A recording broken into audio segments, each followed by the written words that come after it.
कल के क्लास से कोई डाउट है किसी को?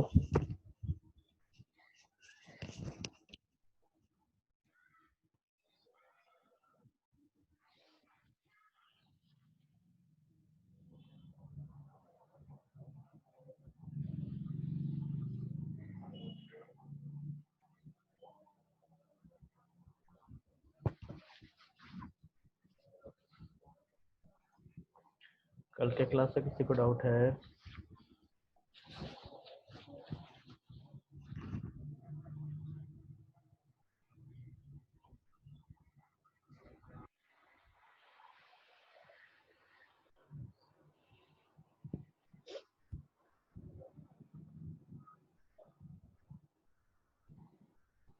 बाकी लोगों को?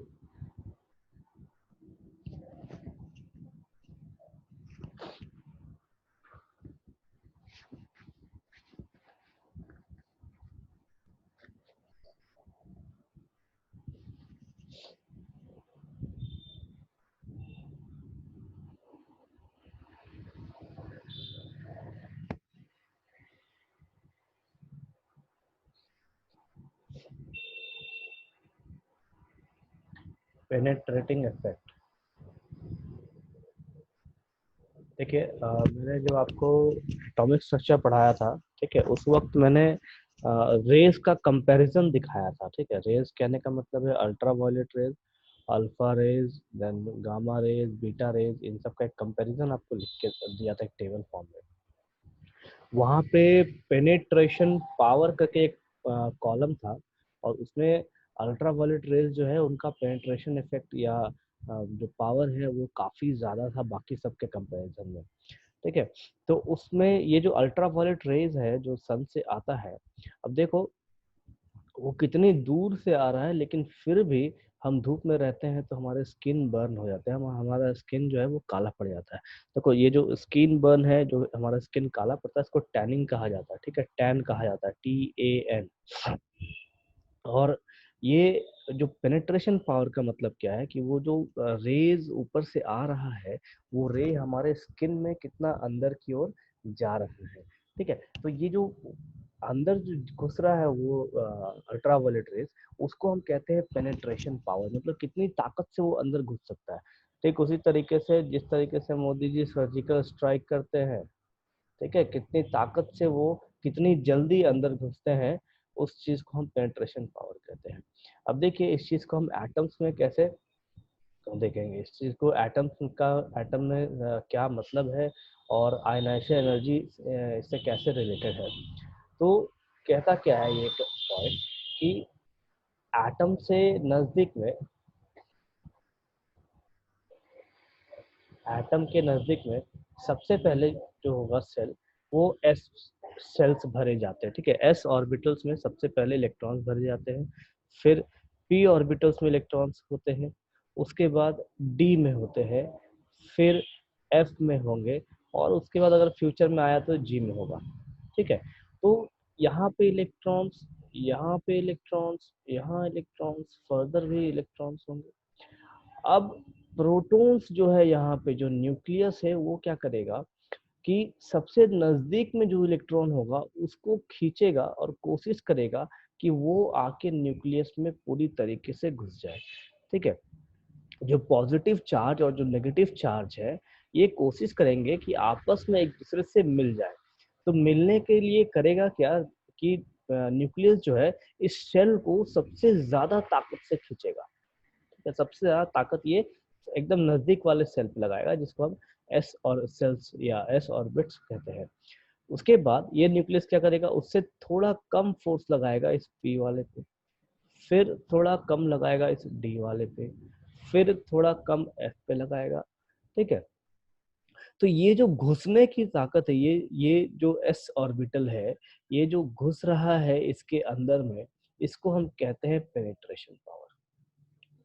ठीक है, इसको कहा जाता है पेनिट्रेशन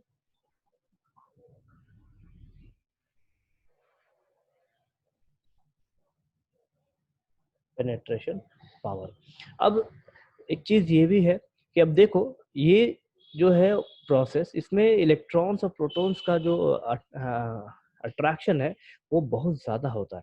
अब हमको क्या करना है कि इस सेल से मान लीजिए इलेक्ट्रॉन हमको निकालना है, ठीक। तो अगर इस सेल से इलेक्ट्रॉन निकालना है तो हमको यहाँ पे जो एनर्जी सप्लाई करना होगा वो काफी ज्यादा करना होगा। वो इसलिए क्योंकि ये जो प्रोटॉन से जो अट्रैक्टेड है, यहाँ पे काफी ज्यादा फोर्स ऑफ अट्रैक्शन है। तो उस फोर्स ऑफ अट्रैक्शन को तोड़ने के लिए और तोड़ के यहाँ से इलेक्ट्रॉन निकालने के लिए यहाँ पे हमको आयनाइजेशन एनर्जी काफी ज्यादा देना पड़ता है, ठीक है। तो जैसे जैसे हम न्यूक्लियस से बाहर की ओर जाएंगे, ठीक है, न्यूक्लियस से हम बाहर की ओर जाएंगे, वैसे वैसे हमारा आयनाइजेशन एनर्जी घटता चल जाएगा, ठीक है। तो कंपैरिजन कैसा है हमारा कि सबसे ज्यादा एस में लगेगा क्योंकि यहाँ पे फोर्स ऑफ अट्रैक्शन इलेक्ट्रॉन्स और न्यूक्लियस के बीच में बहुत ज्यादा है। उसके बाद पी में लगेगा क्योंकि यहाँ पे जो फोर्स ऑफ अट्रैक्शन है वो थोड़ा कम है किसके कंपैरिजन में, तो एस के कंपैरिजन में। उसके बाद डी में लगेगा, सेम चीज यहाँ पे भी होगा कि यहाँ जो फोर्स ऑफ अट्रैक्शन है वो पी से थोड़ा कम है। उसके बाद हमारा एफ में लगेगा और जो फोर्स ऑफ अट्रैक्शन है वो डी से थोड़ा कम है, ठीक है। तो ये जो कंडीशन है, ये condition ionization energy, ionization affinity, gain sorry electron gain enthalpy, इन सब के लिए लागू होता है।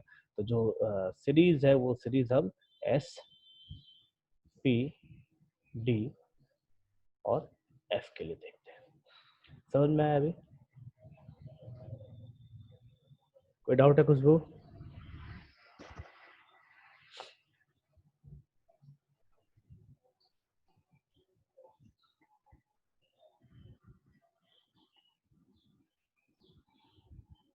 बाकी लोगों को और कोई डाउट है कल के लेक्चर से?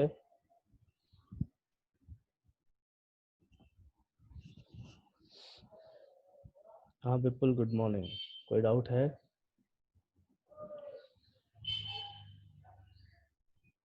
रूपम?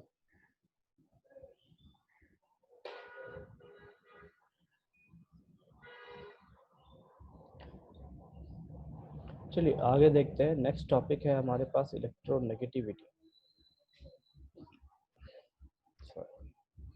नेक्स्ट टॉपिक है हमारे पास इलेक्ट्रोनेगेटिविटी। देखिए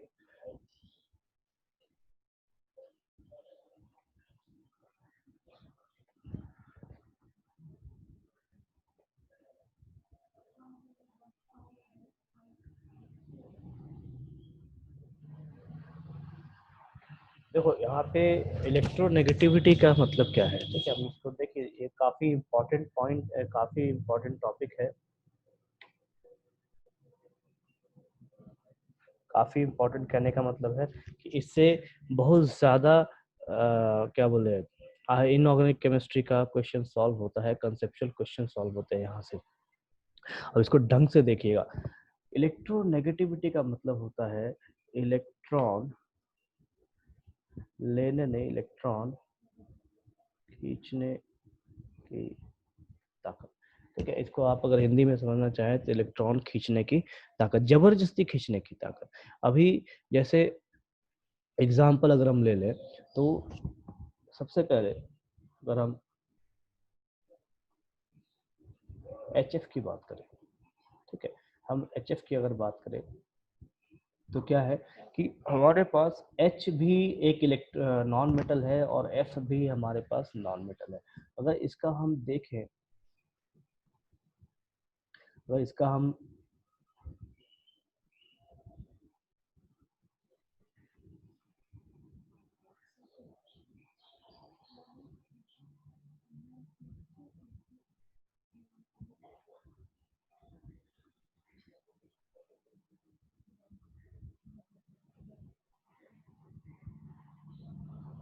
ये फ्लोरीन के लिए और ये हाइड्रोजन के लिए। तो इलेक्ट्रोनेगेटिविटी कहता क्या है किसी भी एलिमेंट के लिए कि किस दूसरे वाले के इलेक्ट्रॉन्स को खींचने की ताकत। अब जैसे जब ये दोनों ओवरलैप करेंगे आपस में, तो ओवरलैपिंग से होता क्या है कि एक ऑर्बिटल दूसरे ऑर्बिटल में चढ़ के आता है, ठीक है। अब देखो जैसे हाइड्रोजन का ये एक ऑर्बिटल है और फ्लोरीन का ये बाहर वाला ऑर्बिटल, और ये इसका अंदर वाला ऑर्बिट।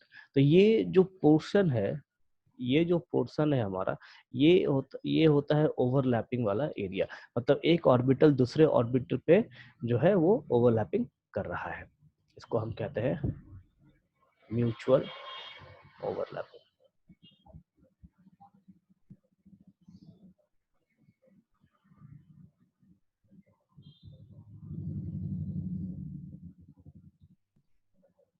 हाँ बिल्कुल, बॉन्डिंग लाइक नहीं, ये बॉन्डिंग ही कहलाता है।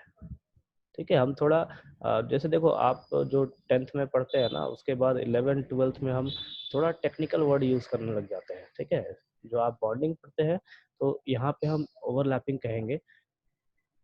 ठीक है, ये एक्चुअल में बॉन्डिंग ही है।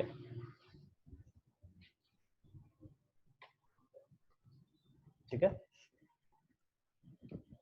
अब देखिए यहाँ पे करता क्या है ये फ्लोरीन। फ्लोरीन एक्चुअल में करेगा क्या कि फ्लोरीन की जो एटॉमिक साइज है वो काफी छोटी होती है। जैसे देखो, हम जब लेफ्ट से राइट की ओर मूव करते हैं, लेफ्ट से राइट की ओर, तो हमारा जो साइज है, एटॉमिक साइज, वो साइज डिक्रीज करता है। ठीक है, ये हमने पढ़ा है। तो साइज डिक्रीज करता है। तो फ्लोरीन क्या है कि जैसे जैसे हम लेफ्ट से राइट की ओर मूव करेंगे, फ्लोरीन जो है हमको मिलेगा आखिरी में, मतलब नोबल गैस से पहले। तो इसका जो साइज है वो रिड्यूस हो जाने की वजह से यहाँ पे इलेक्ट्रॉन का डेंसिटी काफी ज्यादा हो जाता है।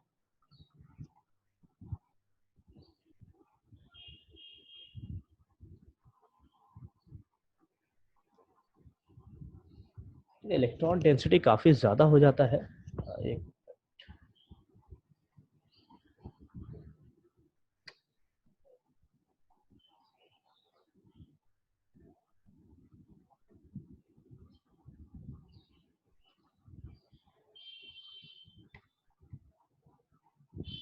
तो इलेक्ट्रॉन डेंसिटी बढ़ जाने की वजह से ये फ्लोरीन क्या करता है, ये जो हाइड्रोजन का इलेक्ट्रॉन है इसको थोड़ा अपनी तरफ ये खींचता है।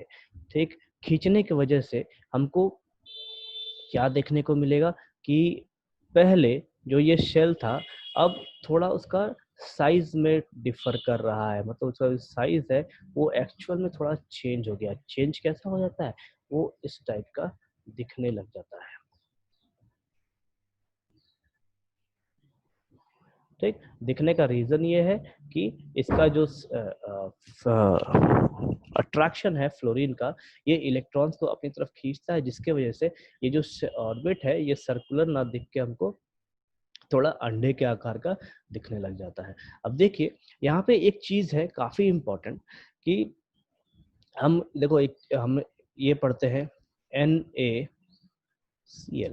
तो हमने ये पढ़ा है कि सोडियम एक इलेक्ट्रॉन इसको देता है और क्लोरीन एक इलेक्ट्रॉन लेता है, जिसके वजह से इसके ऊपर +1 चार्ज और इसके ऊपर -1 चार्ज।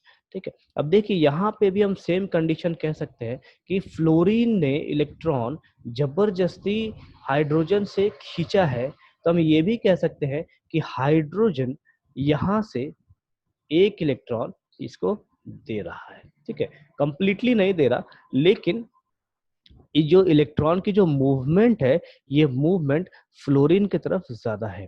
ठीक है, जिसकी वजह से हम ये कहेंगे कि हाइड्रोजन ने अपना इलेक्ट्रॉन फ्लोरीन को दे दिया है। तो इस चीज को हम रिजेंबल कर सकते हैं, ठीक किसके, ये साइज NaCl के जैसा।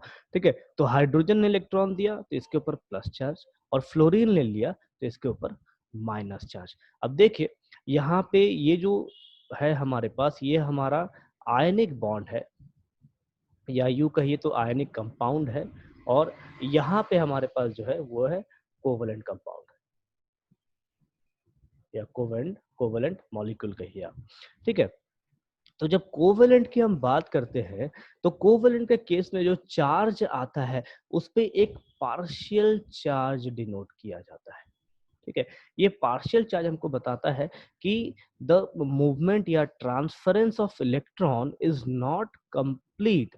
ठीक है, यहाँ पे जो ट्रांसफरेंस हो रहा है, यहाँ जो इलेक्ट्रॉन जो है, ये इलेक्ट्रॉन हाइड्रोजन से फ्लोरीन की तरफ जा रहा है, ये कंप्लीटली ट्रांसफर नहीं हो रहा, लेकिन इसका जो मूवमेंट है वो फ्लोरीन की तरफ ज्यादा हो रहा है, वो फ्लोरीन की तरफ थोड़ा शिफ्ट हो जाता है, जिसके वजह से फ्लोरीन पे एक नेगेटिव चार्ज देखने को हमको मिलता है और हाइड्रोजन के ऊपर एक पॉजिटिव चार्ज देखने को मिलता है। और इसी के वजह से हम कहते हैं कि कोवलेंट मॉलिक्यूल में आयोनिक कैरेक्टर देखा जाता है। ठीक है, आयोनिक कैरेक्टर देखा जाता है। ठीक है, कोवलेंट मॉलिक्यूल में आयनिक कैरेक्टर देखा जाता है। देखने का रीजन यह है कि इलेक्ट्रोनेगेटिविटी डिफरेंस कहने का मतलब है कि दूसरे के इलेक्ट्रॉन्स को खींचने की ताकत। तो इलेक्ट्रोनेगेटिविटी डिफरेंस अगर बहुत ज्यादा होगा तो जो हायर इलेक्ट्रोनेगेटिव एटम है वो लोअर इलेक्ट्रोनेगेटिव एटम का इलेक्ट्रॉन अपनी तरफ खींचेगा, ठीक इसी तरीके से जैसे यहाँ पे फ्लोरीन जो है वो हाइड्रोजन का खींच रहा है। तो इस टाइप से जो है हमको बेसिकली नॉन मेटल्स में ये एग्जांपल देखने को मिलता है। उसमें से भी जो फ्लोरीन है, फ्लोरीन के साथ ये हमें कंपलसरी देखने को मिलेगा, क्योंकि पूरे पीरियोडिक टेबल में सबसे ज्यादा इलेक्ट्रोनेगेटिव एलिमेंट फ्लोरीन है। ठीक है, और इसके साथ साथ हमें नाइट्रोजन के साथ देखने को मिलता है, देन ऑक्सीजन के साथ देखने को मिलता है, देन क्लोरीन के साथ देखने को मिलता है। ठीक है, ये एलिमेंट्स हैं जिनके साथ हमको कुछ ज्यादा ये देखने को मिलता है। ठीक, अभी एक चीज और, यहाँ पे वैल्यूज पूछे जाते हैं कि इलेक्ट्रोनेगेटिव वैल्यूज क्या है फ्लोरीन के। तो इसके साथ जो वैल्यू है वो 4.0 देखने को मिला। These are all practical values. ठीक है, ये प्रैक्टिकल वैल्यूज है।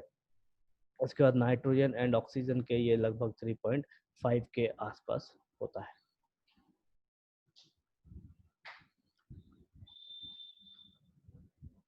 ठीक है, देखिए ये पूरा का पूरा जो टॉपिक है इलेक्ट्रोनेगेटिविटी, वैल्यू जो है ये वैल्यू एक्चुअल में जो भी मॉलिक्यूल्स बनते हैं, जैसे हाइड्रोजन और फ्लोरीन का देखा गया, देन फ्लोरीन के साथ और भी देखे गए, जैसे फ्लोरीन के साथ आप इसको ऐड कर लो, सोडियम को ऐड कर दो, या और भी आप कुछ ऐड कर दो, एल्यूमिनियम ऐड कर दो, किसी भी चीज़ को इसको ऐड करने के बाद एक्चुअल में ये लैब में देखा जाता है कि जो ट्रांसफरेंस ऑफ इलेक्ट्रॉन है वो कितनी तेजी से हो रहा है। ठीक है, कितनी तेजी से ये अट्रैक्ट कर रहा है। तो बेसिकली ये हम देखते कि देखो मैंने यहाँ एग्जांपल आपको लिखा है मेटल्स के साथ, लेकिन बेसिकली ये देखा जाता है नॉन मेटल्स के साथ। तो आप एग्जांपल इसको भी ले सकते हैं, BF3 को भी। These are the examples of fluorine. ठीक है, तो इस चीज ये जो भी वैल्यू है ये एक्चुअल प्रैक्टिकल वैल्यूज है। इसके ऊपर मैथमेटिकल रिलेशन भी दिया गया है। ठीक, मैथमेटिकल रिलेशन दिया गया है, लेकिन मैथमेटिकल रिलेशंस कहीं पूछते नहीं है, ना ही कॉम्पिटिशन्स में और ना ही आपके बोर्ड्स में। इसके लिए वो कोई खास इंपॉर्टेंस रखते नहीं है।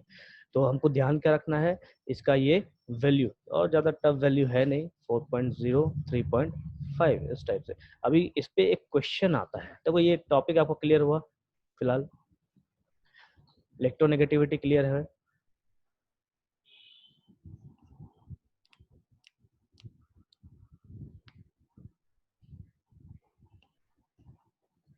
बाकी सबको, गर्ल्स?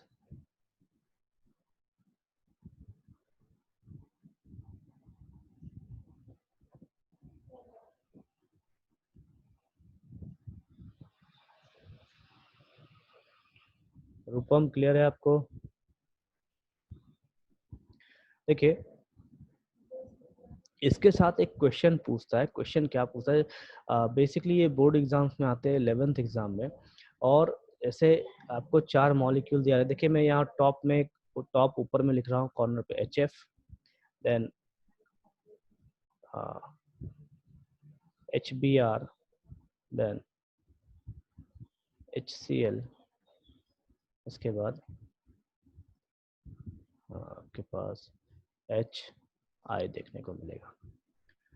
ठीक है, अभी क्वेश्चन क्या पूछता है कि which is the most electronegative molecule. ठीक है, इसमें इलेक्ट्रोनेगेटिव मॉलिक्यूल सबसे ज्यादा कौन होता है। ठीक है, तो ये हमारा एक आंसर यहाँ से उठ के आएगा, which is the most electronegative molecule. ठीक है, यहाँ पे हमको HF में देखने को मिलता है। ठीक, अब ये जो मैंने एग्जांपल आपको दिया है HF का, HBr, HCl और HI, ये सभी हैलोजन एटम्स को लेके दिए गए हैं। देखिए ये एक क्वेश्चन और इसमें एक मॉडिफाइड क्वेश्चन और आता है कि विच मेक्स हाइड्रोजन बॉन्ड। ठीक है, आप सब ने हाइड्रोजन बॉन्ड पढ़ा होगा मेरे ख्याल से 10th में, और अब 11th में काफी डिटेल्स में पढ़ेंगे। तो विच मेक्स हाइड्रोजन बॉन्ड। ठीक है, ये जो पोर्शन है ये हम पढ़ेंगे क्लियरली केमिकल बॉन्डिंग चैप्टर में। फिलहाल मैं आपको एक चीज बता दूं, देखिए यहाँ पे जो है, यहाँ पे मैं आपको छोटा सा इंट्रोडक्शन देता हूँ इसका। हाइड्रोजन बॉन्ड फॉर्म कब करता है? जब एक हायर इलेक्ट्रोनेगेटिव एलिमेंट हाइड्रोजन के साथ मॉलिक्यूल तैयार करता है, और उसके बाद क्या होगा कि एक प्लस चार्ज डेवलप होगा, एक प्लस चार्ज डेवलप होगा, मतलब पार्शियल प्लस चार्ज, एक पार्शियल माइनस चार्ज डेवलप होगा। ठीक है, देखिए यहाँ पे मैंने पार्शियल चार्ज जो दिखाया यहाँ पे दिखा रहा हूँ, पार्शियल प्लस और पार्शियल माइनस। इसके केस में क्या होता है कि जो दूसरा मॉलिक्यूल, जैसे देखो यहाँ पे H और F, ठीक, ये दोनों जब मॉलिक्यूल बना दिए तो होगा क्या, इलेक्ट्रोनेगेटिविटी की वजह से इसके ऊपर पार्शियल माइनस चार्ज, इसके ऊपर पार्शियल प्लस चार्ज। तो ये तो एक मॉलिक्यूल के केस में हो गया, लेकिन इसके बाद और भी मॉलिक्यूल्स होंगे, तो इसके ऊपर माइनस चार्ज, इसके ऊपर प्लस चार्ज। ठीक है, तो क्योंकि एवोगाड्रो नंबर ऑफ मॉलिक्यूल्स होता है, अभी इस केस में क्या होता है कि इसके ऊपर इलेक्ट्रॉन की डेंसिटी कम हो गई, हाइड्रोजन के ऊपर इलेक्ट्रॉन का डेंसिटी कम हो गया।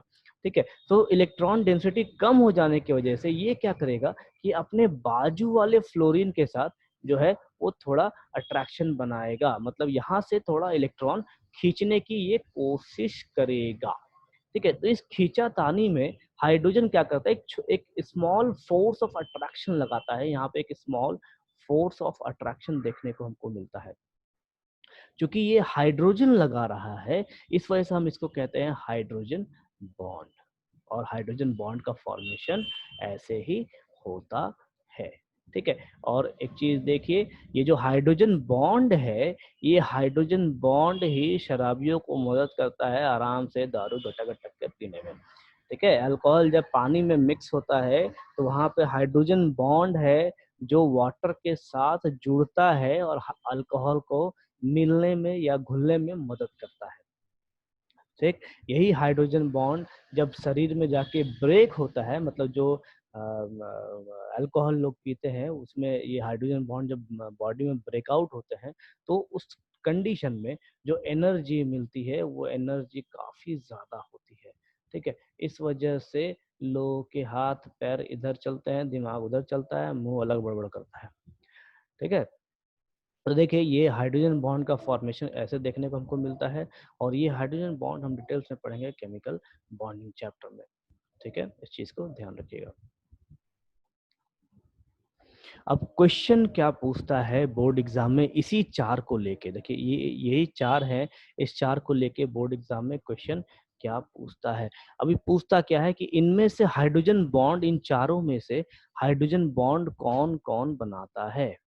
ठीक है, तो हमारा जो आंसर है वो HCl को छोड़ के बाकी सब हो जाएगा।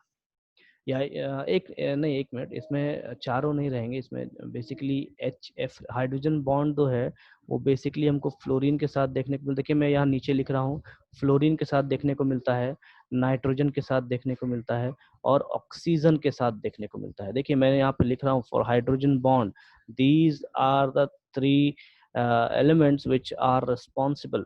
ठीक है, इन तीनों के साथ ही हमको हाइड्रोजन बॉन्ड देखने को मिलता है। अब देखिए कि मॉलिक्यूल जो आपको मिलेंगे वो कौन कौन से मॉलिक्यूल मिलेंगे। तो एग्जाम में 11th में जो पूछा गया था वो HCl था, ठीक, देन HF था, उसके बाद NH3 था, और H2O था। ठीक है, तो ये 3 एलिमेंट हैं जिनकी इलेक्ट्रोनेगेटिविटी सबसे ज्यादा होती है। ठीक है, पूरे पीरियोडिक टेबल में इन तीनों एलिमेंट्स की इलेक्ट्रोनेगेटिविटी ज्यादा होती है, और इन तीनों के साथ जब हाइड्रोजन जुड़ा हुआ होता है तभी हाइड्रोजन बॉन्ड बनता है। ठीक है, ध्यान रखिए इस चीज को, अगर हाइड्रोजन है तो ही हाइड्रोजन बॉन्ड बनेगा, नहीं तो हाइड्रोजन बॉन्ड नहीं बनेगा। तो इस केस में देखो ये जो आपको 4 मॉलिक्यूल्स दिए हैं यहाँ पे जो मैंने कॉर्नर में लिखा है, तो HCl है। ठीक, HCl में ये ना फ्लोरीन आता है, ना नाइट्रोजन आता है, ना ही ऑक्सीजन आता है, जिसके वजह से इसमें हम कह सकते हैं कि यहाँ पे हाइड्रोजन बॉन्ड नहीं बनता। ठीक, देन HF है, फ्लोरीन आ गया, H2O है, ऑक्सीजन आ गया, NH3 है तो नाइट्रोजन आ गया। तो इन तीनों के वजह से यहाँ पे हाइड्रोजन बॉन्ड का फॉर्मेशन होता है। अब देखो यहाँ पे एक क्रॉस क्वेश्चन ये भी है, यहाँ पे क्रॉस क्वेश्चन क्या है,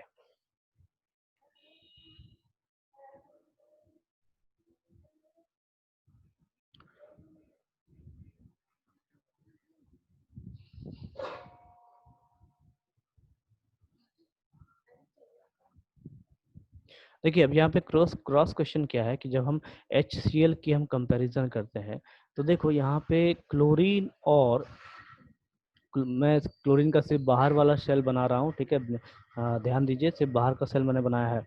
तो क्लोरीन का भी इलेक्ट्रोनेगेटिव वैल्यू है, क्लोरीन भी इलेक्ट्रोनेगेटिविटी शो करता है और इसकी वैल्यू लगभग 3.5 और 3 के बीच होती है। ठीक है, तो इस केस में क्लोरीन क्या करता है, इसके ऊपर जो है एक फोर्स और अट्रैक्शन लगाता है, मतलब यहाँ के इलेक्ट्रॉन को खींचने की कोशिश करता है, जिसके वजह से यहाँ पे जो है वो डेल माइनस और डेल प्लस देखने को मिलता है हमको, जस्ट उसी तरीके से जैसा हम यहाँ H और F के कंपैरिजन में देखते हैं। ठीक है, अब देखो कंडीशन सेम है, जैसा HF में देखने को मिलता है वैसा ही हमको HCl में भी चार्जेस देखने को मिल रहे हैं। तो अगर हम बात करें यहाँ पे कि HCl है, अगर हम बात करें कि हाइड्रोजन क्लोरीन है तो इसके ऊपर डेल माइनस, इसके ऊपर डेल प्लस। ठीक है, तो जो नेक्स्ट हमारे पास नेक्स्ट ये होंगे मॉलिक्यूल होंगे HCl का, तो इसके ऊपर भी डेल माइनस होगा और इसके ऊपर भी डेल प्लस होगा, लेकिन इन दोनों के बीच में एक बॉन्ड होगा, होना चाहिए हमारे हिसाब से। ये एक बॉन्ड होना चाहिए, क्यों? क्योंकि यहाँ पे जो हाइड्रोजन है उसके ऊपर इलेक्ट्रॉन डेंसिटी कम हो जाता है, तो ये क्या करेगा, इस क्लोरीन से इलेक्ट्रॉन को खींचने की कोशिश करेगा। ठीक है, लेकिन यहाँ पे हाइड्रोजन का बॉन्ड नहीं बनता। ध्यान से सुनिए, हमको लगता है ऐसा कि हाइड्रोजन का बॉन्ड बनना चाहिए इस केस में, लेकिन यहाँ पे हाइड्रोजन का बॉन्ड नहीं बनता है। The reason behind this is कि पीरियोडिक टेबल में क्लोरीन जो है वो फ्लोरीन से नीचे होता है, मतलब नेक्स्ट पीरियड में होता है, जिसकी वजह से यहाँ पे क्लोरीन में एक शेल ऐड होके हो आ रहा है, मतलब यहाँ पे थर्ड सेल हमको देखने को मिलता है, और इस थर्ड सेल के वजह से क्या होता है, क्लोरीन का जो साइज है वो साइज इंक्रीज कर जाता है। ठीक है, ध्यान से सुनिए, ये साइज इंक्रीज कर जाता है, जिसके वजह से यहाँ पे हाइड्रोजन बॉन्ड हमको देखने को नहीं मिलता है। हम इसको कहते हैं पोलर कोवेलेंट बॉन्ड। ठीक है, ध्यान से सुनिए, इसको हम कहते हैं पोलर कोवेलेंट बॉन्ड। ठीक है, पोलर कोवेलेंट इसलिए क्योंकि ये चूंकि म्यूचुअल शेयरिंग से बन रहा है, इसके लिए इसको हम कोवेलेंट बॉन्ड कहते हैं। और पोलर शब्द इसलिए आता है क्योंकि यहाँ पे हमको चार्जेस देखने को मिल रहे हैं, मतलब एक पोल ये माइनस हो गया और एक पोल ये प्लस हो गया, इस वजह से इसको हम पोलर कोवेलेंट बॉन्ड कहते हैं। ठीक है, अब देखो ये हम सब डिटेल से पढ़ेंगे केमिकल बॉन्डिंग चैप्टर में, इसीलिए ज़्यादा कंफ्यूज नहीं होइएगा। अगर नहीं समझ में आता है तो कोई बात नहीं, वहाँ पे हम डिटेल से पढ़ेंगे, लेकिन फिलहाल जस्ट फॉर इंट्रोडक्शन अभी इलेक्ट्रोनेगेटिविटी आई है, तो इसलिए ये चीज़ आपको बताना ज़रूरी है। ठीक है, ये क्वेश्चन है, यहाँ पे ये 4 मॉलिक्यूल का कंपेरिजन आता है, ये 4 मॉलिक्यूल का कंपेरिजन आता है। ठीक है, अभी किसी को डाउट है?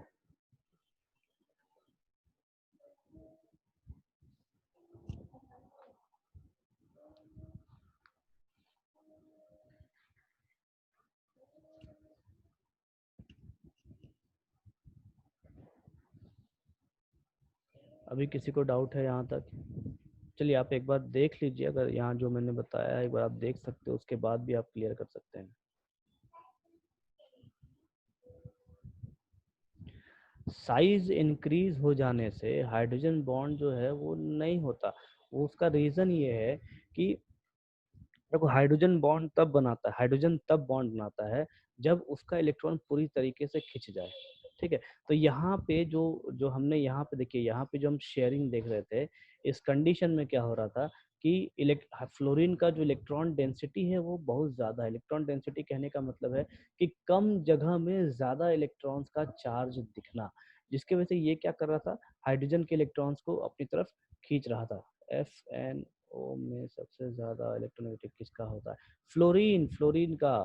यहाँ लिखा है मैंने ऑलरेडी, देखिए यहाँ मैंने लिखा है फ्लोरीन 4.0 और नाइट्रोजन और ऑक्सीजन का 3.5। ठीक है, इस चीज को ध्यान रखिए, 4.0 सबसे ज्यादा होता है पूरे पीरियोडिक टेबल में।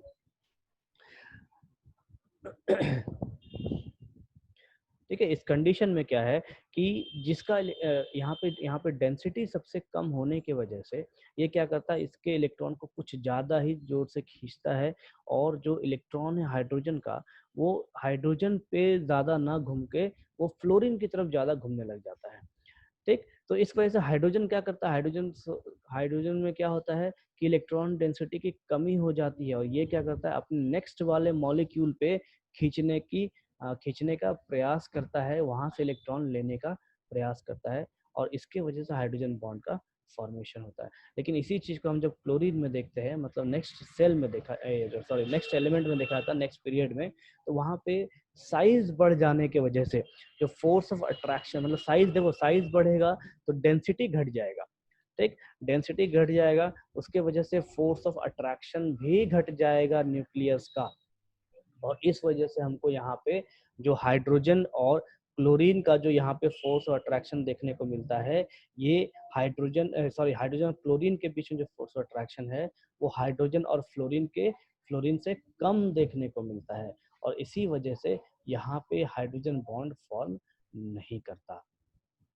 क्लियर है प्रियांशु?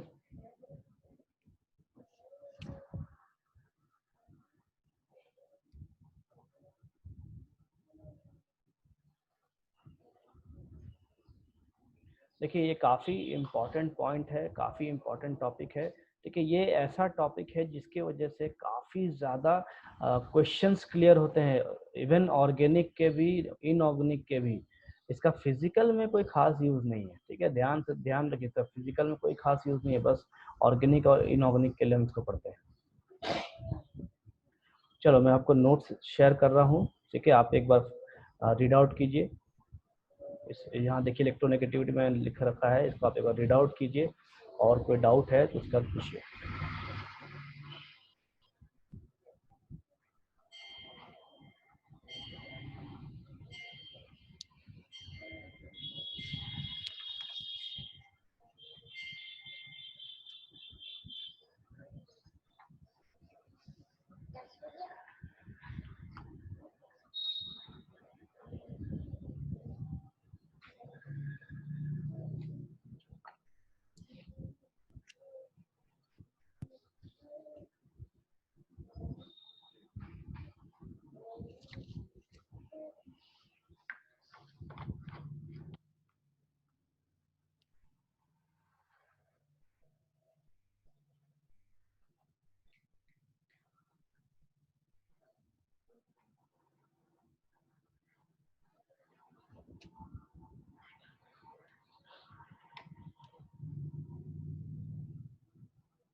आयोनिक कैरेक्टर जो है अभी आपको बताए थे, कोवेलेंट में प्लस चार्ज और कोवेलेंट मॉलिक्यूल में प्लस चार्ज और माइनस चार्ज का फॉर्मेशन होना, ठीक है। वहाँ पे जो ये चार्जेस हैं ये टेम्पररी चार्ज कहलाते हैं, मतलब कुछ क्षण के लिए आपको दिखेंगे, कुछ क्षण के लिए नहीं दिखेंगे, ठीक है। अब जैसे आयनिक मॉलिक्यूल में क्या है, कंप्लीट ट्रांसफर होता है इलेक्ट्रॉन्स का, लेकिन यहाँ पे कंप्लीट ट्रांसफर नहीं होता, यहाँ पे क्या है, पार्शियल ट्रांसफर होता है और वहाँ पे पार्शियल चार्ज डेवलप होता है, ठीक है। तो इस पार्शियल चार्ज की वजह से हम कहते हैं कि कोवलेंट मॉलिक्यूल में जो है वो आयोनिक कैरेक्टर देखने को मिल रहा है। अभी आयोनिक कैरेक्टर क्या है, तो प्लस चार्ज को ही हम आयोनिक कैरेक्टर कहते हैं, ठीक है।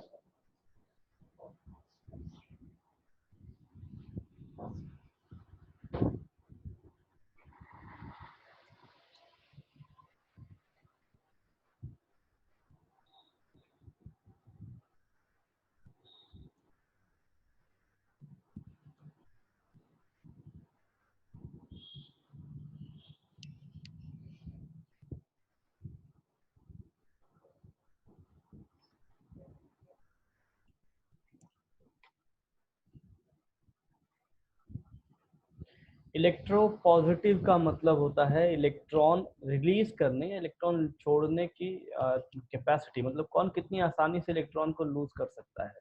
जैसे मेटल्स जो हैं वो इलेक्ट्रोपॉजिटिव कहलाते हैं और नॉन मेटल्स जो हैं वो इलेक्ट्रोनेगेटिव कहलाते हैं, ठीक है।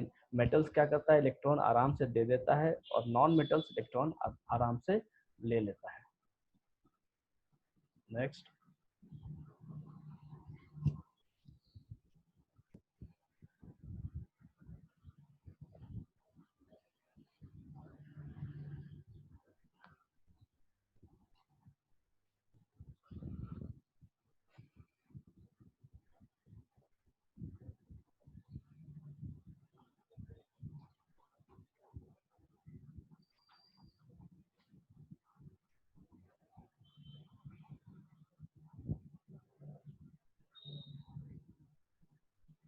सर बोलो।